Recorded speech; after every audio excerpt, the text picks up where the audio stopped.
ఓం సాయిరామ్. శ్రీ సచ్చిదానంద సమర్థ సద్గురు సాయినాథ్ మహారాజ్‌కి జై. మన సాయి కుటుంబ సభ్యులందరికీ నమస్కారం అండి. ఎలా ఉన్నారు? ఏం చేస్తున్నారు? మీరందరూ కూడా సంతోషంగా, క్షేమంగా, ఆరోగ్యంగా ఉండాలని, సాయినాథుని యొక్క ఆశీస్సులు మనపై ఎప్పుడూ ఉండాలని మనస్ఫూర్తిగా ఆ సాయిని వేడుకుంటూ ఈరోజు వీడియోను మొదలుపెడుతున్నాను. ఇక ఈరోజు వీడియోలో బాబాగారి సందేశం ఏమిటి అంటే, ఎవరి దగ్గర చెప్పకుండా నీకు నువ్వుగా ఒంటరిగా విను.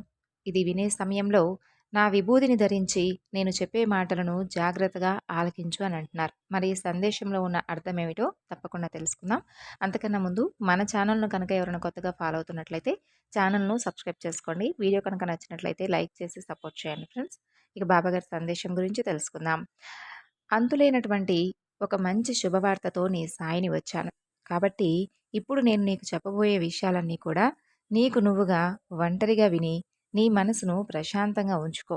అలాగే ఇప్పుడు నేను చెప్పే మాటలను వినే ముందు నా విభూది ధారణ చేసుకొని మనసారా ఈ సాయి రూపాన్ని నింపుకొని నేను చెప్పే మాటలను ఆలకించు. కల్మషం లేనటువంటి నీ ప్రతి ప్రార్థన నేను వినడం లేదనుకుంటున్నావు. కానీ నీ గురించి అలాగే నువ్వు చేసే ప్రార్థనలన్నీ కూడా నేను వింటూ ఉంటున్నాను. అలాగే చూస్తూ ఉంటున్నాను. వింటూ కూడా మరెందుకు బాబా నాకు ఈ బాధలు? నేనేం పాపం చేశానని ఎవరినైనా బాధ పెట్టానా? లేదంటే ఎవరి గురించైనా తప్పుగా మాట్లాడానా? నేనసలు పుట్టి ఈ భూమి మీదకు వచ్చినప్పటి నుండి చూస్తున్నాను. అసలు ఎప్పుడైనా సంతోషంగా ఉన్న రోజులు నువ్వు చూసావా? అలా ఆనందంగా ఉన్నటువంటి క్షణాలు ఎప్పుడైనా కానీ ఒక్క 4 రోజులు ఆనందంగా ఉంటే, మిగతా 4 రోజులు దుఃఖంతోనే ఉండాల్సొస్తున్నటువంటి పరిస్థితి నాకు ఏర్పడుతుంది. నిజం చెప్పాలంటే ఈ జీవితంలో ఆనందంగా ఉన్నటువంటి క్షణాలు చాలా తక్కువే కదా బాబా! ఏ చిన్న కష్టం వచ్చినా అంతా నువ్వున్నావనే కదా నాకు ధైర్యం. నాకు వచ్చే కష్టం ముందు నీ రూపాన్నే కదా చూసుకుంటూ, నా బాధను నీతో చెప్పుకుంటూ ఉంటే, ఆ కష్టం నాకు చాలా చిన్నదిగా కనిపిస్తూ వస్తుంది. కానీ నీ దగ్గర చెప్పిన క్షణమే నాకెంతో ధైర్యం వస్తుంది తప్ప, ఆ తరువాత మరలా నిరాశగా మిగులుతుంది. నాకు వచ్చే ధైర్యంతో నేనేదైనా సాధించగలను అనే ధీమా నాకు ఎక్కువగా వస్తుంది. కానీ మరుక్షణంలోనే నాతో ఉన్న కష్టాలన్నీ కూడా నన్ను చూసి ఎగతాళి చేస్తున్న విధంగా నాకు అనిపిస్తూ ఉంది బాబా. వాటి నుండి నేను తప్పించుకోలేకపోతున్నాను. ఏం చేయను? నాకొచ్చిన కష్టాన్ని చూసి భయపడక తప్పడం లేదు. నిన్ను చూస్తూ నీతో ఉన్నంతసేపు నన్ను ఆ కష్టాలు కానీ, సమస్యలు కానీ ఏమీ చేయలేవులేననిపిస్తుంది. మరలా మరుక్షణమే పిరికిదానిలా కష్టాలన్నిటికీ కూడా లొంగిపోవాల్సి వస్తుంది. ఎవరికైనా కానీ చెప్పుకొని వారికి కూడా భారం కాకూడదు అని అనిపిస్తుంది.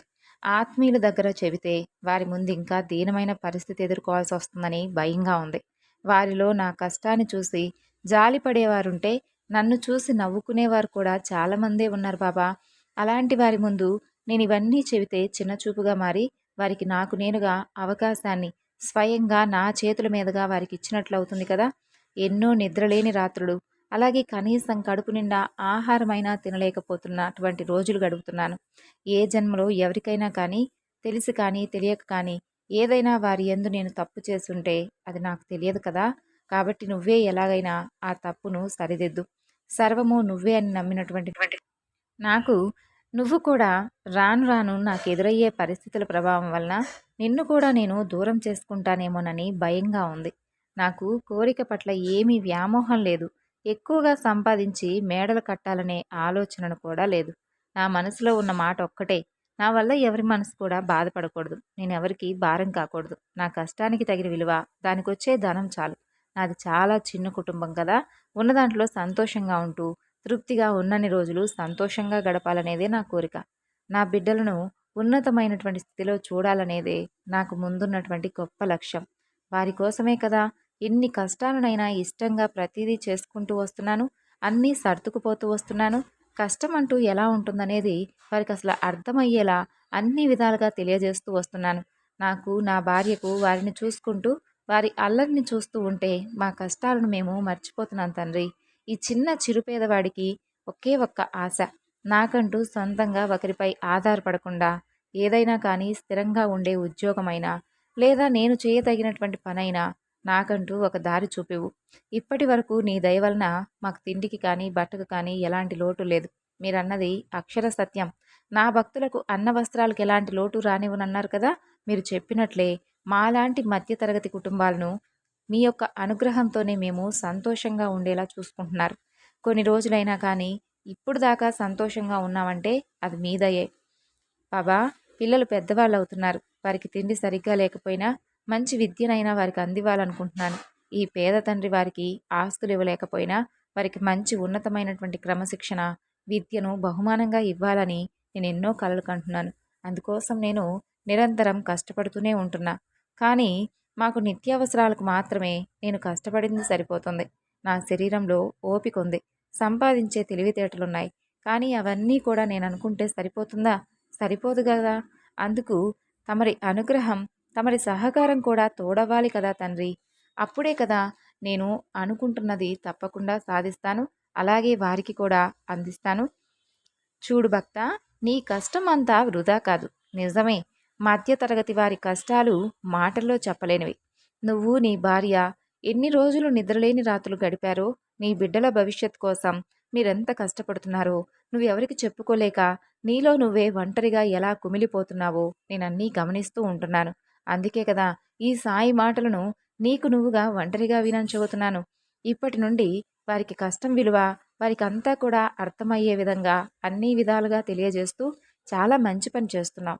అలాగే సమాజంలో వచ్చే కొన్ని సమస్యలను ఎలా ఎదుర్కోవాలో కూడా వారికి ముందే ఒక్కొక్కటిగా అన్నీ వివరించు. నువ్వు ఎంత కష్టపడుతున్నావో నేను అర్థం చేసుకోగలను. నువ్వు రైతువి, నువ్వు రారాజువి. నువ్వు లేనిదే ఎవరున్నారు చెప్పు? ఎవ్వరూ ఉండరు. నీ వలన ఎందరో సంతోషంగా 3 పూటలా ఆనందంగా తినగలుగుతున్నారు. మీ భార్యాభర్తలిద్దరూ ఎంత కష్టపడుతున్నారో నాకు తెలుసు. ఈసారి నీకు అత్యధిక లాభం పొందే అవకాశం చాలా ఎక్కువగా ఉంది. నీ కష్టం ఎప్పుడూ కూడా ఊరికే పోదు. బాధపడవద్దు. నువ్వు చదివినటువంటి చదువుకు ఉద్యోగం లేక జీవితంలో ఎన్నో కష్టాలను అనుభవించావు. అలాగే ఎటువంటి పని చేయాలో అర్థం కాక నీ ముందు ఉన్నటువంటి వ్యవసాయమే నీకు ధ్యేయంగా నీకు వచ్చినటువంటి సొమ్ముతో నీ కుటుంబాన్ని గడుపుకుంటూ వస్తున్నావు. జీవితంలో ఏ విధంగా కష్టనష్టాలు వస్తాయో వాటన్నిటినీ కూడా చక్కగా ఓపికతో అన్నీ భరించావు. ఇక వ్యవసాయంలో కూడా కాస్త లాభం రాకపోవడం వలన నీలో నిరుత్సాహం ఎక్కువైపోయింది. వ్యవసాయంలోనే కాదు, ఏ వృత్తిలో అయినా లాభ నష్టాలనేవి సహజమే. అలాంటప్పుడు నువ్వన్నీ కూడా సమానంగా భావించాలి కదా. నీ బిడ్డల భవిష్యత్తు గురించి బాధపడవద్దు. వారిని ఉన్నతమైనటువంటి స్థితిలో ఉంచే బాధ్యత నాది. ఇక వారికి నువ్వు ఇచ్చేటటువంటి ఆస్తి విద్య అని అన్నావు చూడు, అది నిజంగా అభినందనీయమే. అదే వారికి పెద్ద ఆస్తి. వారి గురించి ఆలోచించవద్దు. వారి గురించి నేను తీసుకున్నాను కదా వారి బాధ్యత అంతా కూడా. ఇక నువ్వు ధైర్యంగా ఉండు. వారెప్పుడూ కూడా నా సంరక్షణలో చాలా జాగ్రత్తగా భద్రంగా ఉంటారు.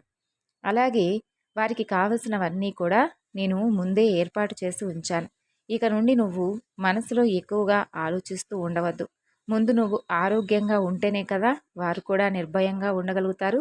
ఇప్పటి పిల్లలు కూడా తల్లిదండ్రుల ప్రతి కష్టాన్ని గుర్తించి మీ విలాసవంతమైనటువంటి అనవసరపు పనులకు దూరంగా ఉంటూ వారి కష్టాన్ని గుర్తించి వారికి కాస్త గౌరవాన్ని ఇవ్వండి.